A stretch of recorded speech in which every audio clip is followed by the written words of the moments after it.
संत योहन के अनुसार सुसमाचार अध्याय 6। इसके बाद ईसा गैलिलिया अर्थात तिबेरियस के समुंदर के उस पार गए। एक विशाल जनसमूह उनके पीछे हो लिया, क्योंकि लोगों ने वे चमत्कार देखे थे जो ईसा बीमारों के लिए करते थे।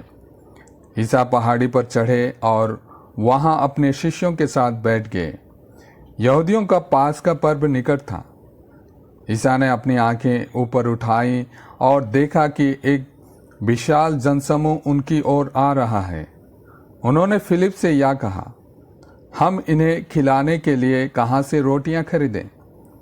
उन्होंने फिलिप की परीक्षा लेने के लिए यह कहा। वे तो जानते ही थे कि वे क्या करेंगे। फिलिप ने उन्हें उत्तर दिया, 200 दिनार की रोटियां भी इतनी नहीं होंगी कि हर एक को थोड़ी थोड़ी मिल सके।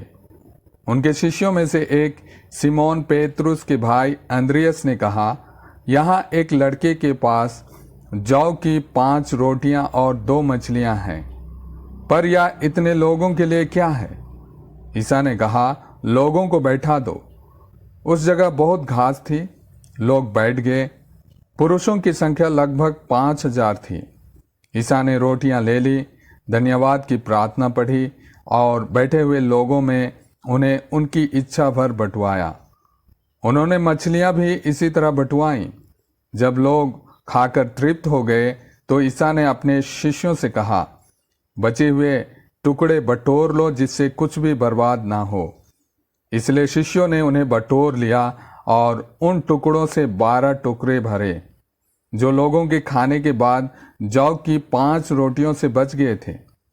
लोग ईसा का यह चमत्कार देखकर बोल उठे, निश्चय ही वे नबी हैं जो संसार में आने वाले हैं।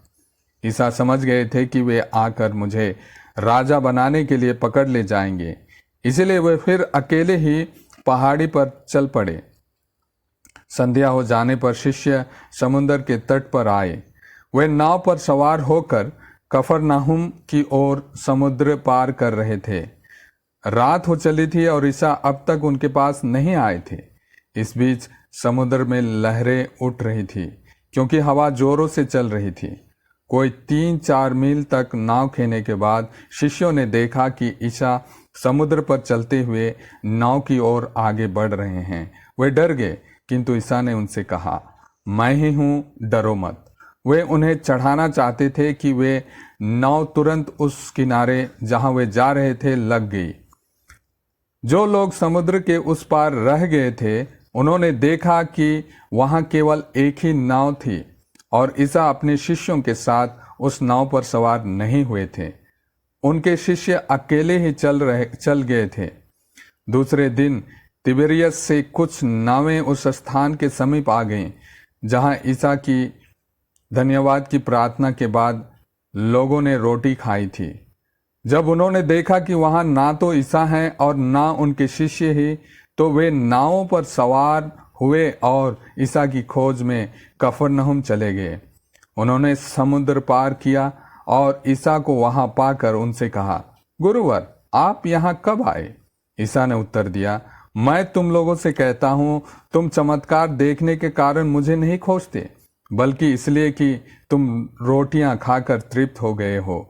नाश्वर भोजन के लिए नहीं, बल्कि उस भोजन के लिए परिश्रम करो जो अनंत जीवन तक बना रहता है और जिसे मानव पुत्र तुम्हें देगा, क्योंकि पिता परमेश्वर ने मानव पुत्र को यह अधिकार दिया है। लोगों ने उनसे कहा, ईश्वर की इच्छा पूरी करने के लिए हमें क्या करना चाहिए? ईसा ने उत्तर दिया, ईश्वर की इच्छा यह है, उसने जिसे भेजा है उसमें विश्वास करो। लोगों ने उनसे कहा, आप हमें कौन सा चमत्कार दिखा सकते हैं जिसे देखकर हम आप में विश्वास करें?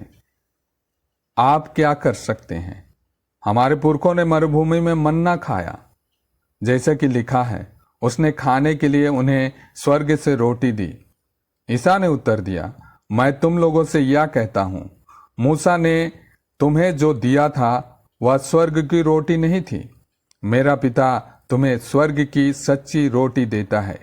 ईश्वर की रोटी तो वह है जो स्वर्ग से उतरकर संसार को जीवन प्रदान करती है।